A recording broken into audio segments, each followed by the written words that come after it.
نحمده ونصلي على رسوله الكريم اما بعد فاعوذ بالله من الشيطان الرجيم بسم الله الرحمن الرحيم رب اشرح لي صدري ويسر لي امري واحلل عقدة من لساني يفقهوا قولي صدق اللہ العظیم۔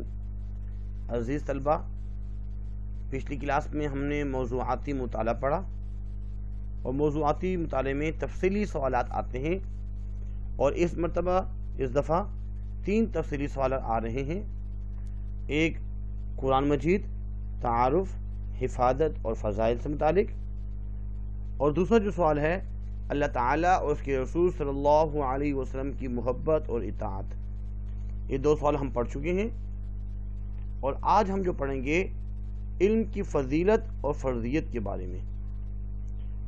پیج نمبر 108 میں 3 سوالات ہیں۔ سوال نمبر 1 یہ ہے، قرآن کی روشنی میں علم کی اہمیت بیان کریں، اور کوشچن نمبر 2 ہے، احادیث کی روشنی میں حصول علم کی اہمیت پر نوٹ لکھیں، اور کوشچن نمبر 3 ہے، قرآن و حدیث کی روشنی میں علم کی فضیلت بیان کریں۔ پیج نمبر 108 میں کوشچن لکھے ہوئے ہیں، اور پیج نمبر 105 میں علم کی اہمیت کے بارے میں اور تمام جتنی بھی قرآنی آیات اور احادیث مبارکہ تمام چیزیں جو ہیں مکتوب ہیں، وہاں سے بھی دیکھی جا سکتی ہیں۔ تو علم کی فضیلت و فرضیت، سوال نمبر 1 جو تھا کہ قرآن کی روشنی میں علم کی اہمیت بیان کریں۔ سب سے پہلے ہم نے علم کی تعریف لکھنی ہے۔ علم کی تعریف میں لکھیں گے کہ لغت میں علم جہالت کی ضد ہے۔ اگر ہم لغت کے اندر دیکھیں، لغوی میں نے علم جو ہے وہ جہالت کی ضد ہے۔ جہالت کی ضد جو ہے علم ہے، اور اس سے مراد کسی چیز کو مکمل طور پر پا لینے اور جان لینے کو علم کہتے ہیں۔ علم کا مطلب ہوتا ہے جاننا، کسی چیز کو مکمل طور پر حاصل کر لینا، پا لینا، سمجھ لینا، یہ ہے علم۔ علم کی اہمیت، علم کے معنی ہے جاننا اور واقف ہونا، یعنی اللہ تعالیٰ نے انسان کو عقل دی، اور ساتھ ہی اس میں یہ صلاحیت پیدا فرما دی کہ وہ کسی چیز کے بارے میں آگاہی حاصل کرے، اور علم سیکھنے کے لیے اللہ تعالیٰ نے مختلف سبب اور ذرائع پیدا فرما دیے، اور انسان کے اندر اللہ تعالیٰ نے زیادہ سے زیادہ جاننے اور تجسس کا مادہ رکھا ہے۔ جیسا کہ آپ نے کسی بچے کو دیکھا ہو، جب وہ نئی چیز دیکھتا ہے تو اس کے بارے میں جاننے کے لیے کس قدر بے چین ہوتا ہے، اس سے پتہ چلتا ہے کہ علم انسان کی بنیادی ضرورت ہے۔ قرآن مجید کی روشنی میں علم کی اہمیت، اللہ تعالیٰ نے نبی کریم صلی اللہ علیہ وسلم پر جب وحی نازل کی تو سب سے پہلے علم کے بارے میں ارشاد فرمایا۔ کیا فرمایا؟ اقرأ بسم ربک الذی خلق، خلق الانسان من علق، اقرأ وربک الاکرم الذی علم بالقلم، علم الانسان ما لم يعلم۔ ترجمہ: اے محمد صلی اللہ علیہ وسلم، اپنے پروردگار کے نام سے پڑھو جس نے تمہیں پیدا فرمایا، پورے عالم کو پیدا فرمایا، جس نے انسان کو خون کی پھٹکی سے، جمے ہوئے خون سے پیدا فرمایا۔ پڑھو، اور تمہارا پروردگار بڑا کریم ہے جس نے قلم کے ذریعے علم سکھایا، اور انسانوں کو وہ باتیں سکھائیں جس کا اس کو علم نہ تھا، کہ اللہ تعالیٰ نے انسان کو علم کی اہمیت اجاگر فرمائی۔ اس کے بعد ہے ترجمہ۔ ایک اور موقع پر فرمایا گیا، جان لیجئے بے شک اللہ کے علاوہ کوئی معبود نہیں، اللہ کے علاوہ کوئی معبود نہیں۔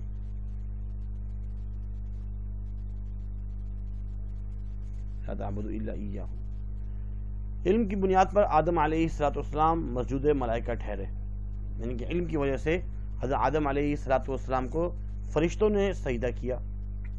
اللہ تعالیٰ نے ارشاد فرمایا ہے، وَعَلَّمَ آدَمَ الْأَسْمَاءَ كُلَّهَا ثُمَّ عَرَضَهُمْ عَلَى الْمَلَائِكَةِ فَقَالَ أَنبِئُونِي بِأَسْمَاءِ هَؤُلَاءِ إِن كُنتُمْ صَادِقِينَ قَالُوا سُبْحَانَكَ لَا عِلْمَ لَنَا إِلَّا مَا عَلَّمْتَنَا إِنَّكَ أَنْتَ الْعَلِيمُ الْخَبِيرُ۔ اس کا ترجمہ یہ ہے، اور اس نے آدم علیہ السلام کو سب چیزوں کے نام سکھائے.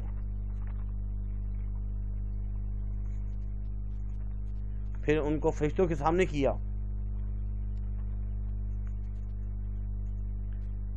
کہ اگر تم سچے ہو تو مجھے ان کے نام بتاؤ. تو فرشتوں نے کہا اے اللہ تو پاک ہے، جتنا علم تو نے ہمیں بخشا ہے اس کے سوا ہمیں کچھ معلوم نہیں، بے شک تو دانا اور حکمت والا ہے. ان آیت سے پتہ چلتا ہے کہ آدم علیہ السلام کو ملائکت پر، فرشتوں پر جو فوقیت حاصل ہوئی ہے وہ علم کی وجہ سے، اور اسی علم کی وجہ سے اللہ تعالیٰ نے فرشتوں کو حکم دیا کہ آدم علیہ السلام کو سجدہ کریں. نبی کریم صلی اللہ علیہ وسلم کو بطور معلم بنا کے بھیجا گیا. خود نبی کریم صلی اللہ علیہ وسلم کا ارشاد ہے کہ انما بعثت معلما، کہ میں معلم کی حیثیت سے بھیجا گیا ہوں. آپ کا ارشاد ہے کہ میں بے شک معلم بنا کے بھیجا گیا ہوں. انما بعثت معلما. آپ نے فرمایا کہ مجھ سے عبادت کے طریقے سیکھ لو. اور اصحاب صفہ نے تو علم کے لیے آپ کی مسجد کے پاس ڈیرے لگا رکھے تھے، اور خود نبی کریم صلی اللہ علیہ وسلم علم نافع کے لیے دعا کیا کرتے تھے. ارشاد نبوی ہے اللہم انی اسألک علما نافعا، یعنی اے اللہ میں تجھ سے نفع دینے والے علم کی درخواست کرتا ہوں. ان آیات اور احادیث سے علم کی اہمیت واضح ہو جاتی ہے. سوال نمبر 2 ہے احادیث کی روشنی میں حصول علم کی اہمیت پر نوٹ لکھیں. حصول علم حاصل کرنا. جواب، حصول علم کی اہمیت، علم کا حاصل کرنا ایک اہم ترین فریضہ ہے، کیونکہ علم کے بغیر جہالت ہے، اور جہالت انسان کو انسانیت سے بھی دور کر دیتی ہے، جبکہ علم انسان کو زمانے میں ایک مقام عطا کرتا ہے. اور علم کے حصول کے بارے میں نبی کریم صلی اللہ علیہ وسلم کی متعدد احادیث وارد ہوئی ہیں جس سے علم حاصل کرنے کی اہمیت سامنے آتی ہے. حصول علم حدیث کی روشنی میں، حدیث کے بارے میں علم حاصل کرنے کے بارے میں کیا ہے؟ ایک تو ہے طلب العلم فریضۃ علی کل مسلم و مسلمۃ، علم حاصل کرنا ہر مسلمان مرد اور عورت پر فرض ہے. اس کے بعد ایک اور موقع پر فرمایا جو کوئی علم حاصل کرنے کی خاطر راستے پر چلتا ہے اللہ تعالیٰ اس کے لیے جنت کا راستہ آسان فرما دیتے ہیں.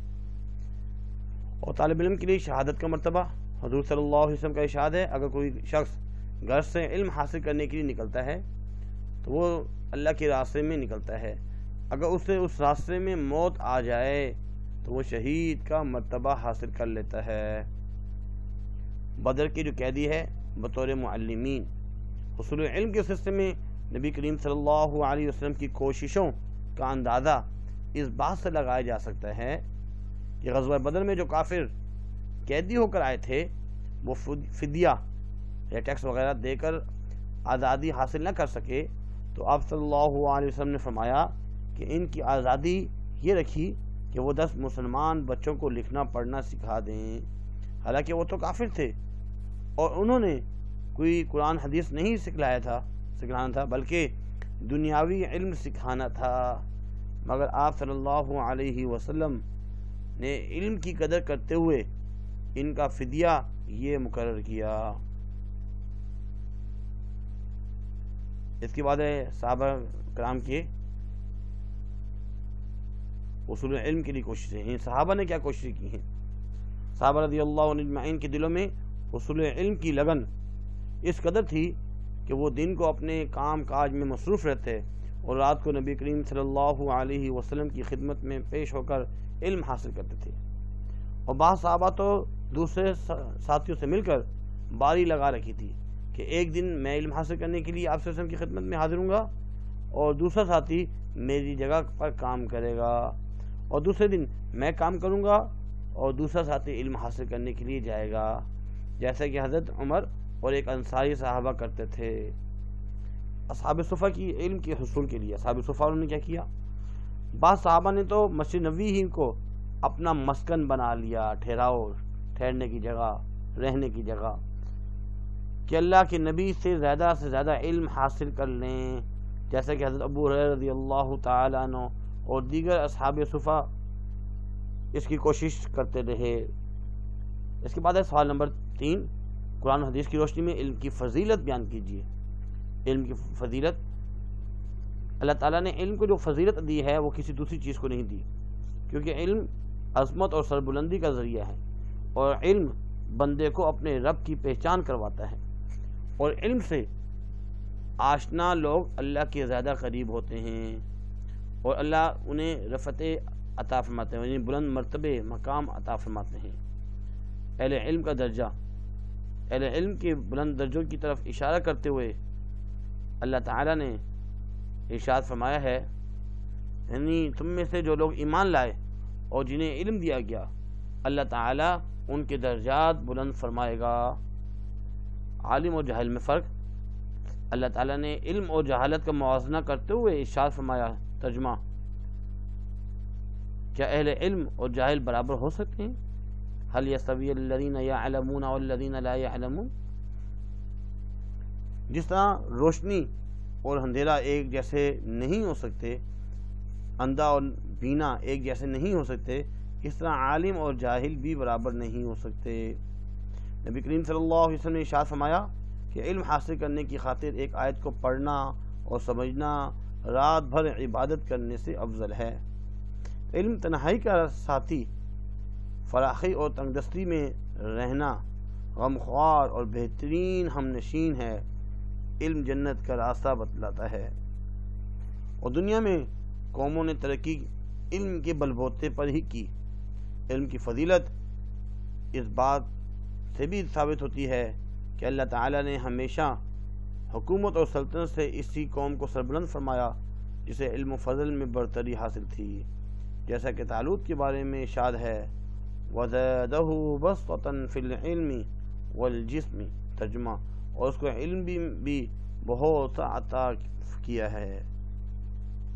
اس کے بعد عالم کی زاہد پر فضیلت، عابد پر، ایک شخص عابد زاہد ہے اور ساری رات اللہ کی عبادت میں گزارتا ہے، اس کے مقابلے میں ایک شخص عالم ہے اور کسی کو علم کی ایک بات بتا دیتا ہے اور رات بھر سوتا ہے، تو فرمایا ہے کہ اس عالم کو ساری رات عبادت کرنے والے عابد پر فوقیت حاصل ہے۔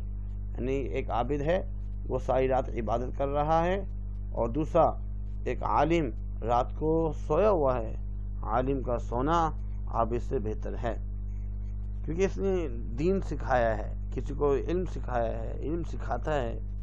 یہ علم سکھانا، علم سیکھنا بہت بڑی دولت ہے۔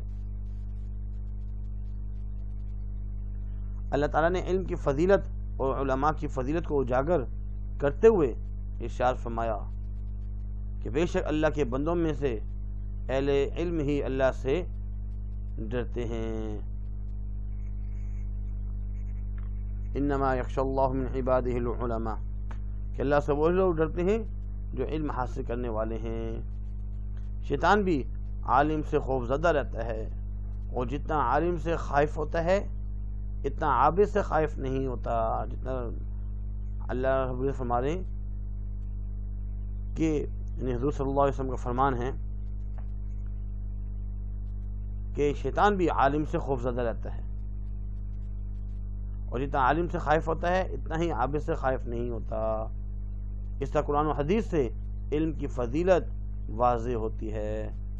بیٹا یہ تو علم کے بارے میں کچھ جو سوالات تھے وہ امید ہے کہ آپ نے سمجھ لیے ہوں گے۔ 3 سوالات ہیں اس میں۔ اس آخری میں علم کی زائد اور پر فضیلت کیا ہے، عالم کی زائد پر، عالم اور جاہل میں کیا فرق ہے، علم کی فضیلت، اہل علم کا درجہ۔ پھر جو ہے دوسرا جو سوال تھا اس میں اصحاب صفہ کی علم حصول کے لیے کوشش، صحابہ کرام کے حصول علم کے لیے کوشش، یہ بھی بدر کے قیدی بطور معلمین، طالب علم کے لیے شہادت کا مرتبہ، اور حضور صلی اللہ علیہ وسلم کی احادیث مبارکہ اور ان کی جو قرآنی آیات، اور جو ہے کچھ ہیڈنگس ہیں۔ امید کرتے ہیں کہ یہ لیکچر آپ کو سمجھ میں آیا ہوگا، اور قرآن سے متعلق جو ہے ہم نے جو پڑھا یعنی کہ علم کی اہمیت کے بارے میں، قرآن کی روشنی میں یہ تمام چیزیں پڑھی، علم کی فضیلت۔ امید ہے کہ آج کا لیکچر آپ کو سمجھ میں آیا ہوگا۔ آج کے لیے اتنا ہی کافی ہے، اپنا خیال رکھیے گا۔